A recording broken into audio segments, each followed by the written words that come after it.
അപ്പോൾ ഇന്ത്യ ഒട്ടാകെ ഇപ്പോൾ IPL ആവേശത്തിൽ നിൽക്കുവാണ്. നമുക്ക് എന്നാൽ ക്രിക്കറ്റ് റിലേറ്റഡ് ആയിട്ടുള്ള കുറച്ച് മൂവീസ് ഏതൊക്കെയാണെന്ന് നോക്കിയാലോ. ആദ്യം തന്നെ നമുക്ക് ക്രിക്കറ്റ് എന്ന് കേൾക്കുമ്പോൾ ആദ്യം ഓർമ്മ വരുന്നത് ചിലപ്പോൾ അമീർ ഖാൻ നായകനായ ലഗാൻ ആയിരിക്കും. ബ്രിട്ടീഷുകാരും നമ്മുടെ ഇന്ത്യയിൽ ഗ്രാമപ്രദേശത്തിലുള്ള കുറച്ച് ജനങ്ങളും തമ്മിൽ നടക്കുന്ന ഒരു ക്രിക്കറ്റ് മത്സരമാണ് ഇതിൻ്റെ പ്രമേയം.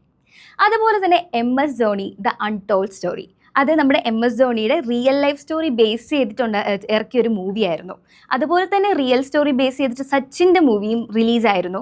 അത് പക്ഷേ സച്ചിൻ്റെ ഇതുവരെ ഉണ്ടായിരുന്ന ജീവിതത്തിൽ നടന്ന കുറച്ച് ഡോക്യുമെൻ്ററീസും എല്ലാ കാര്യങ്ങളും ആഡ് ഓൺ ചെയ്തിട്ടുള്ളൊരു കംപ്ലീറ്റ്ലി ഒരു ഡോക്യുമെൻ്ററി മൂവിയായിരുന്നു. എന്നാൽ MS ധോണി അങ്ങനെ ആയിരുന്നില്ല, കുറച്ച് കൊമേഴ്ഷ്യൽ എലമെൻറ്റ്സ് ഒക്കെ ആഡ് ചെയ്ത ഒരു മൂവിയായിരുന്നു.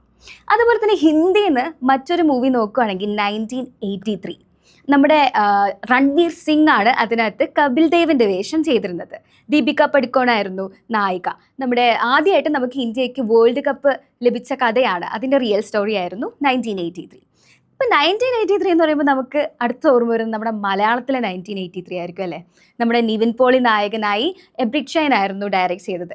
ഇതും ഒരു ഗ്രാമപ്രദേശത്തിൽ എന്താ പറയുക, കുറച്ച് സുഹൃത്തുക്കളുടെ കഥയും അതുപോലെ അവരുടെ ഒരു സാധാരണക്കാരൻ ക്രിക്കറ്റർ ആവാൻ ആഗ്രഹിച്ച് ആ ആളെടുക്കുന്ന സ്ട്രഗിൾസും കാര്യങ്ങളും ഉള്ള ഒരു മൂവിയായിരുന്നു 1983. അതുപോലെ തന്നെ മലയാളത്തിലെ മറ്റൊരു ക്രിക്കറ്റ് റിലേറ്റഡ് മൂവിയാണ് നമ്മുടെ ജയസൂര്യ നായകനായ ഹാപ്പി ജേണി.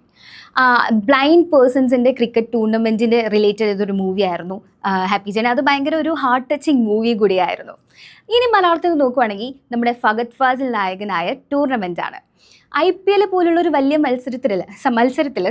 മത്സരത്തിൽ സാധാരണക്കാരായ യുവാക്കൾ കടന്നു വരുന്നതും അതിൻ്റെ ഇടയ്ക്ക് നടക്കുന്ന ത്രില്ലിംഗ് ആയിട്ടുള്ള കുറേ കാര്യങ്ങളുമാണ് ഒരു ത്രില്ലർ ജോണറിൽ ഒരുക്കിയൊരു ക്രിക്കറ്റും കൂടെ ആഡ് ചെയ്തൊരു മൂവിയായിരുന്നു ടൂർണമെൻറ്റ്. ഇനി നമുക്ക് തമിഴിലോട്ട് പോകുമ്പോൾ നമുക്ക് ആദ്യം വരുന്നത് കന ആയിരിക്കും.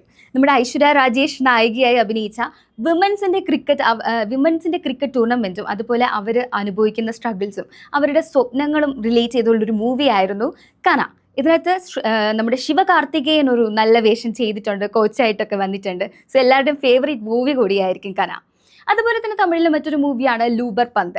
അത് എന്താ പറയുക, റീസെൻ്റ്ലി ഇറങ്ങിയതേ ഉള്ളൂ, ഒരു 1 year ബാക്ക് എന്തോ ഇറങ്ങിയ ഒരു മൂവിയാണ്. നമ്മുടെ ഹരീഷ് കല്യാണാണ് ഇതിൽ നായകൻ. ഇതും ഒരു ഗ്രാമപ്രദേശത്ത് ഒരു ക്രിക്കറ്റ് ടൂർണമെൻറ്റുമായിട്ടൊക്കെ ബേസ് ചെയ്തിട്ടുള്ളൊരു മൂവിയാണ്. സോ ഇത്രയും മൂവീസാണ് ഇപ്പം നമുക്ക് കറണ്ടിൽ പെട്ടെന്ന് ഓർമ്മ വരുന്നത്. ഇനി ഒരുപാട് മൂവീസ് ഉണ്ട്, അതുപോലെ ഒരുപാട് മൂവീസ് അണിയറയിൽ ഒരുങ്ങുന്നുണ്ടെന്നാണ് നമ്മുടെ അറിവ്.